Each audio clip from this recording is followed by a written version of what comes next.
Le Burundi est un pays magnifique, mais qui a des défis démographiques.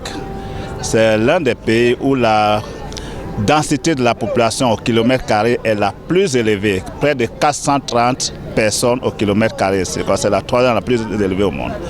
Avec une fécondité très élevée. Et plus important, c'est le pays où le gouvernement a décidé de s'adresser, vraiment de prendre en compte les questions démographiques. Donc quand nous sommes arrivés, il s'agissait d'aider le pays, la population, à trouver des solutions aux questions démographiques, dont une fécondité très élevée, mais plus important, est une demande en planification familiale qui n'est pas satisfaite. Aujourd'hui, au Burundi, une femme sur 3 en union qui veut espacer les naissances ou arrêter n'a pas accès aux méthodes. Donc ce sont les défis qui étaient là, que nous avons. Bien sûr, avec une population très dynamique, mais nous avons aussi le privilège d'avoir des autorités qui sont à l'écoute et qui ont mis dans le plan national de développement la question démographique. Donc le Fonds des Nations Unies pour la population au Burundi a donc commencé à travailler avec le ministère de la Santé, ou du moins continuer de travailler avec le ministère de la Santé, pour faire baisser la mortalité maternelle, pour faciliter l'accès aux services de planification familiale, pour réduire les violences basées sur les genres et plus important, pour aider les jeunes, surtout les jeunes filles, à avoir une transition saine et compétente vers la vie active. Monsieur le représentant résident de l'UNFPA au Burundi, les populations burundaises sont-elles ouvertes au programme de la planification familiale? La population veut la planification familiale largement définie. C'est souvent sur les questions de méthodes ou d'approche que le consensus n'est pas encore créé. Mais la population reste ouverte. Comme je disais, un tiers des femmes en union qui veulent espacer ou limiter n'ont pas de méthode. Donc le fait d'abord qu'elles disent cela montre qu'il y a un besoin qui existe. Maintenant, il faut faire la sensibilisation, la formation. Au Burundi, je pourrais dire aussi que, comme j'ai dit tout à l'heure, les autorités ont cherché à prendre vraiment en main cette question. C'est l'un des pays où la contraception, la chirurgie contraceptive est une des méthodes acceptées. Je veux parler de vasectomie, où les hommes acceptent d'aller prendre cette méthode quand ils ont atteint le nombre d'enfants qu'ils veulent. Donc l'espace est là, mais il faut pousser pour que d'ici 2030, ou dans le cas du Burundi, 2027, c'est l'échéance de leur plan national de développement, que chacun puisse avoir accès aux méthodes de façon éclairée, faire un choix éclairé.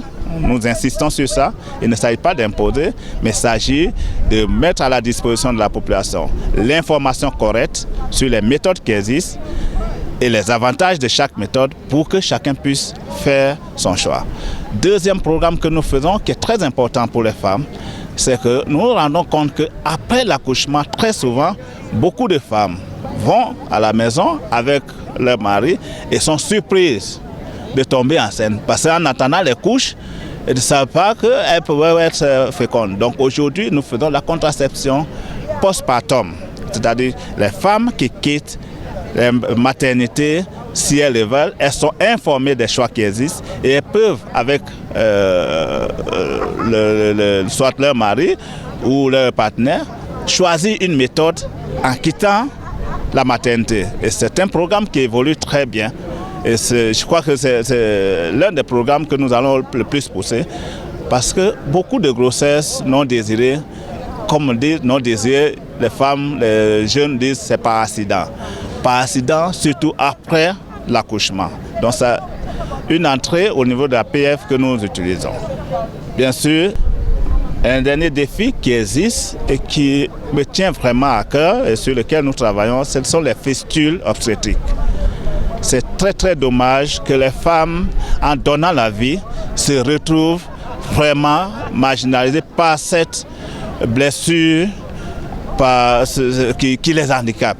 Et au Burundi, on appelle cela, je n'ai pas le terme en Kirundi, mais la tradition, c'est la maladie du trou. C'est-à-dire que la femme est mise dans un trou derrière la maison et elle est écartée, discriminée. Donc le programme que l'UNFPA fait au Burundi avec d'autres partenaires, et je voulais saluer tous les partenaires qui nous soutiennent financièrement, on ne va pas les citer, je salue tous les partenaires, c'est de permettre à ces femmes de retrouver leur dignité. Donc nous faisons le programme de réparation des fistules, mais aussi de sensibilisation. Et ce programme marche très bien au centre de Gila, mais les moyens sont encore limités. Parce qu'aujourd'hui, nous estimons qu'il y a à peu près 5000 femmes au Burundi qui souffrent encore des fistules. Et nous ne réparons en moyenne qu'autour de 100 à 200 dans l'année. Avec les plus de moyens, nous pouvons donner vraiment le sourire et la dignité à toutes ces 5000 ou même 6000 femmes qui existent dans un délai de 2 ans ou 3 ans. Qu'en est-il des grossesses en milieu scolaire? Oui, ça c'est un grand problème pour la jeunesse et en fait pour le pays. Les grossesses en milieu scolaire existent malheureusement et nous travaillons là-dessus avec le ministère. Alors le premier point que nous faisons, c'est aider le ministère de l'Éducation à d'abord mesurer le phénomène, à récolter les données sur les grossesses en milieu scolaire. Deuxième, c'est faire la sensibilisation auprès des parents et des différents partenaires. Nous avons aussi organisé avec tous les ministères impliqués, le ministère de la Jeunesse, le ministère de l'Éducation, le ministère de la Santé, pour faire une approche globale sur les questions de grossesse en milieu scolaire. Donc la campagne, à l'heure où je vous parle, UNFPA avec les autres partenaires fait en appui le ministère de l'Éducation pour faire la campagne zéro grossesse en milieu scolaire. Et ça se déroule dans les provinces. Et donc c'est vraiment un problème qui affecte beaucoup de filles. Et l'objectif c'est d'arriver à zéro grossesse. En faisant l'éducation à la sexualité, en faisant les centres de santé amis des jeunes au niveau des groupes de santé et des clubs des jeunes. Voilà un ensemble de programmes que nous faisons pour permettre à la jeune fille burundaise et aux jeunes de façon générale d'éviter les grossesses, surtout en milieu scolaire. Est-ce que les leaders religieux sont engagés ou impliqués? Les questions de santé sexuelle et reproductive et en particulier de grossesse en milieu scolaire, c'est une question qui touche tout le monde et les leaders religieux sont impliqués. Les approches sont différentes. Bien sûr, certains disent qu'il faut l'abstinence parce que c'est la meilleure façon de mais aujourd'hui... Vous n'êtes apparemment pas d'avis. Non, je pense qu'il faut faire une approche plus large. D'abord permettre à la jeune fille, aux jeunes, d'avoir une bonne connaissance de leur corps, de l'évolution de leur corps. Et une bonne connaissance de la sexualité. Par exemple, la puberté, la menstruation. Il faut avoir une bonne connaissance de ça. Et à partir de là, l'enfant, maintenant, pourra être plus informé avec les parents et décider. L'abstinence est une façon de résoudre, mais aussi l'accès aux méthodes contraceptives ou aux soins de santé sexuelle permet tout cela de prendre cela en compte. Parce que quand on parle en milieu scolaire, il y a des plus jeunes, donc les adolescentes, mais nous avons des jeunes qui ne sont pas adolescents, qui sont à l'école de 18 à 24 ans. Et le Burundi, comme dans les autres pays, la jeunesse est définie comme ceux qui sont jusqu'à 35 ans. Alors, qu'est-ce que nous faisons pour ça? Donc, pour les leaders religieux, avec par exemple la première dame, il y a eu une séance de campagne pour sensibiliser les leaders religieux et les cadres administratifs sur cette question. Il y a des progrès, mais il y a encore du chemin à faire. Les conflits au Burundi perturbent-ils vos activités? Oui, le Burundi malheureusement a eu une histoire quelque part des difficultés, des défis, des conflits, mais qui sert de gérer. Aujourd'hui, c'est plus la consolidation de la paix.